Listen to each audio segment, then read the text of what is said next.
A very good morning, students. Today we are going to discuss about economic reform since 1991 और new economic policies. Means government को new economic policy की need क्यों हुई या government ने economic reforms क्यों किया गया, इकोनॉमिक पॉलिसीज़ में रिफॉर्म्स क्यों किया गया। तो इकोनॉमिक रिफॉर्म्स को हम बेसिकली बोलते हैं कि रिफॉर्म्स मीन्स चेंजमेंट होता है। तो इकोनॉमिक पॉलिसीज़ में जो चेंजमेंट हुए तो उसको हम क्या बोलेंगे, इकोनॉमिक रिफॉर्म्स बोलेंगे। तो बेसिकली इसकी नीड क्यों हुई, हमारी इकोनॉमी जी थी वो डाउन हो रही थी, तो उसकी ग्रो के लिए, उसके वेल डेवलपमेंट के लिए हमने अपनी पॉलिसीज़ को चेंज किया। तो बेसिकली हमारी जो पहले जो पॉलिसीज़ थी वो 1991 के पहले वो LQP पॉलिसीज़ थी।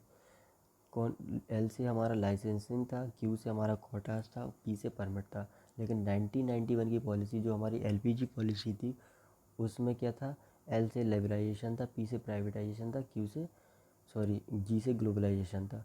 तो बेसिकली LQP पॉलिसीज़ में रिस्ट्रिक्शन गवर्नमेंट के बहुत ज़्यादा थे। गवर्नमेंट ने डोमिनेट बहुत ज़्यादा कर रखा था। क्यों कर रखा था, क्योंकि वो सोच रही थी कि अगर हम इस कंट्रोल करके रखेंगे तो हम डेवलपमेंट बहुत ज़्यादा कर सकेंगे, लेकिन ये ऐसा नहीं हुआ।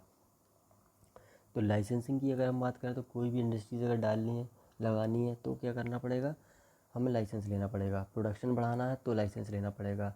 कैपिटल गुड्स मंगानी है तो परमिट्स लेनी पड़ेगी। तो कुल मिला के जितना भी था ओवरऑल हम ये बोल सकते हैं कि रिस्ट्रिक्शन लगे हुए थे गवर्नमेंट के।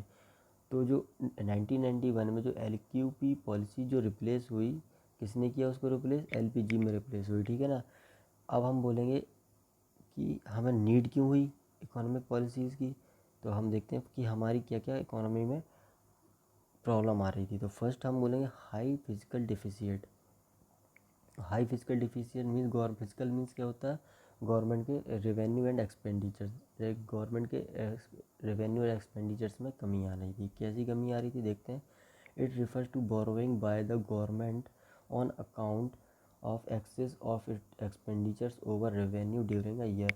तो गवर्नमेंट के जो एक्सपेंडिचर्स थे वो उसके रेवेन्यू से बहुत ज़्यादा थे, जिसकी वजह से गवर्नमेंट को क्या करनी पड़ रही थी, हमारी रेवेन्यू करना पड़ रहा था, बोरोइंग करनी पड़ रही थी।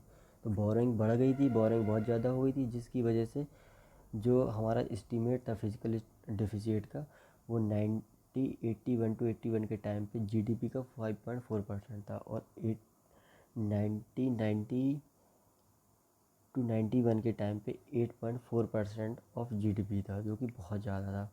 अब हम बात करेंगे बैलेंस ऑफ पेमेंट क्राइसिस की बात करेंगे। तो जो भी गवर्नमेंट की या कंट्रीज़ की जो भी पेमेंट्स और रिसिप्ट्स होती हैं रेस्ट ऑफ वर्ल्ड मींस अपनी कंट्री के बाहर, वो बैलेंस ऑफ पेमेंट में मेंशन की जाती हैं, रिकॉर्ड की जाती हैं। तो जो हमारी बोरोइंग्स थी वो कितनी थी, 1981 में GDP की 12% थी, और 1990 टू 91 में 23% ऑफ GDP थी। तो जो कि बहुत ही ज़्यादा थी, मतलब GDP का इतना हमारा बोरोइंग्स में चला जाता था। और अब हम बात करेंगे fall in foreign exchange reserves. हमारे फॉरेन एक्सचेंज रिजर्व्स भी हमारे ख़त्म हो रहे थे। सिर्फ कितने दिन के बचे हुए थे, ये 1991 के टाइम की बात बता रहे हैं, जब हमारी इकोनॉमिक पॉलिसी हमें क्यों लाना पड़ा, इसकी बात चल रही है यहाँ पे। तो हमारे जो फॉरेन एक्सचेंज थे वो कैसे थे, बहुत ही कम बचे हुए थे, ख़त्म हो गए थे पूरी तरीके से। 14 दिन के, मतलब 14 डेज़ के बचे हुए थे only.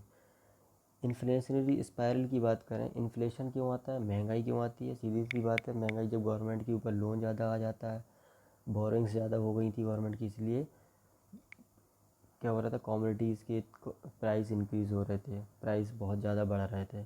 Poor performance of the PSUs, government की जो जितनी भी पब्लिक सेक्टर के अंडरटेकिंग जितनी भी इंडस्ट्रीज़ थी उनका परफॉर्मेंस बहुत ज़्यादा अच्छा नहीं था। तो इसके लिए भी हमें न्यू इकोनॉमिक रिफॉर्म्स की ज़रूरत थी।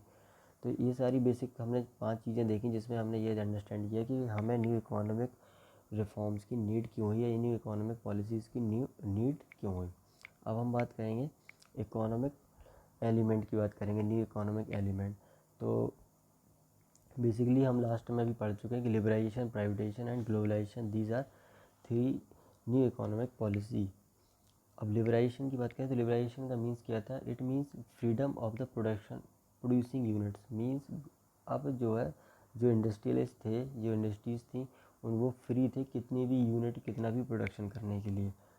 तो लिबराइजेशन की नीड क्यों आई, अब हम ये देखते हैं पहले। तो तो period to 91 government has imposed several types of control on private sector. These included industrial licensing system, price control, foreign exchange control, etc. Means 91 के पहले अगर हम देखें तो गवर्नमेंट ने प्राइवेट सेक्टर में बहुत ही ज़्यादा कंट्रोल किया हुआ था, जैसे कि लाइसेंसिंग सिस्टम बना के रखा हुआ था, प्राइस कंट्रोल कर और फॉरेन एक्सचेंज कंट्रोल, ये सारे थे. It was a experience by the government that several shortcomings has emerged in the economy on account of these control, जिसकी वजह से गवर्नमेंट ने ये ऑब्जर्व किया कि इसकी वजह से बहुत ही ज़्यादा प्रॉब्लम आ रही है, बहुत ही ज़्यादा कमी आ रही है, तो इसको भी चेंज करना था. राइज इन करप्शन में इंक्रीजमेंट हो रहा था, और इनएफिशिएंसी रिसोर्सेज में जो हमारे रिसोर्सेज थे उनका फुल्ली यूटिलाइजेशन नहीं हो रहा था. जीडीपी हमारी फॉल हो रही थी, जिसकी वजह से high cost of economic increment हो रहा था. तो जीडीपी हमारी कैसी हो रही थी, फॉल हो रही थी, जिसकी वजह से हमें लिबराइजेशन की नीड थी. तब लिबराइजेशन में क्या क्या चेंजमेंट हुए, तो इंडस्ट्रियल सेक्टर रिफॉर्म्स हुआ, फाइनेंशियल सेक्टर रिफॉर्म्स हुआ, फिजिकल रिफॉर्म्स हुआ, और एक्सटर्नल सेक्टर रिफॉर्म्स हुआ. तो इंडस्ट्रियल सेक्टर रिफॉर्म्स की अगर हम बात करें तो फर्स्ट थिंग यहाँ पे क्या चेंज हुआ, evolution of industrial licensing system. Government ने लाइसेंसिंग सिस्टम पूरा हटा दिया था, सिर्फ 5 इंडस्ट्रीज़ को छोड़ के. कौन कौन सी, liquid cigarette, defence equipment, industrial explosive, और आपका डेंजरस केमिकल.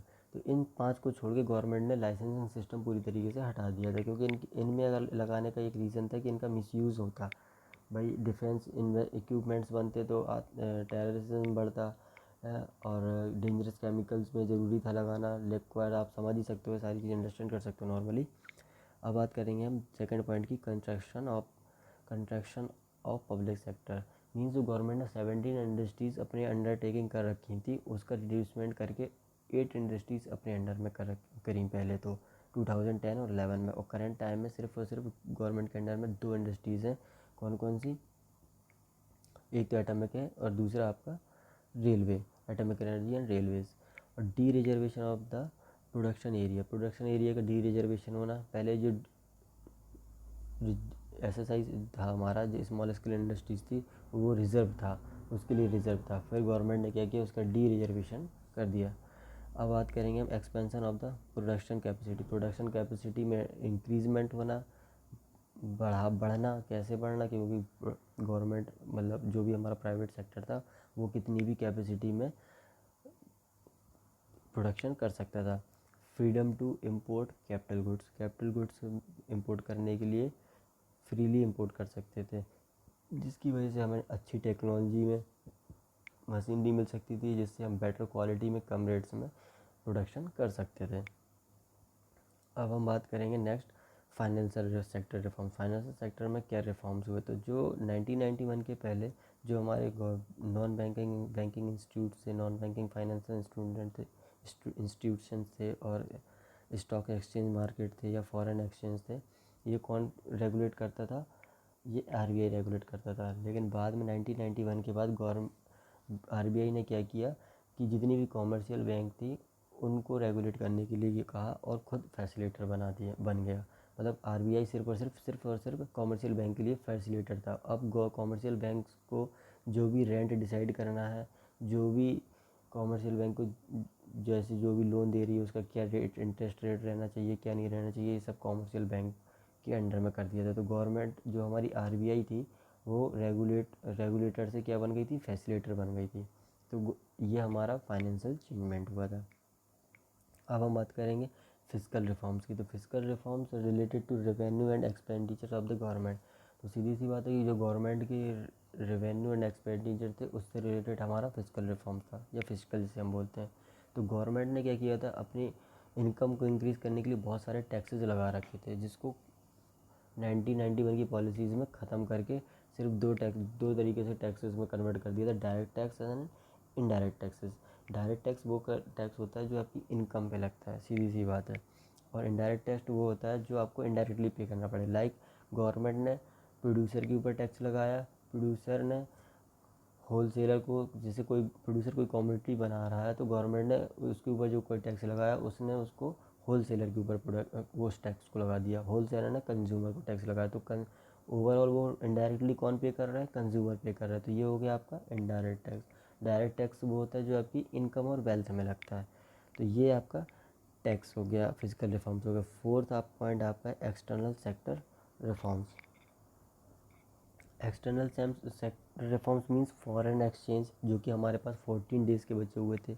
उसमें रिफॉर्म्स की नीड क्या थी कि हमने क्या किया कि अपनी कंट्री की करेंसी का डीवैल्यूएशन कर दिया। डीवैल्यूएशन करने से मतलब अपनी कंट्री की जो करेंसी थी हमारी कंट्री की, उसकी वैल्यू को कम कर दिया, जिससे इन्वेस्टमेंट, फॉरेन कंट्रीज़ का इन्वेस्टमेंट इंक्रीज़ हुआ। और जो कोटा सिस्टम थी, ट्रेड पॉलिसीज़ जो थी उसको चेंज किया।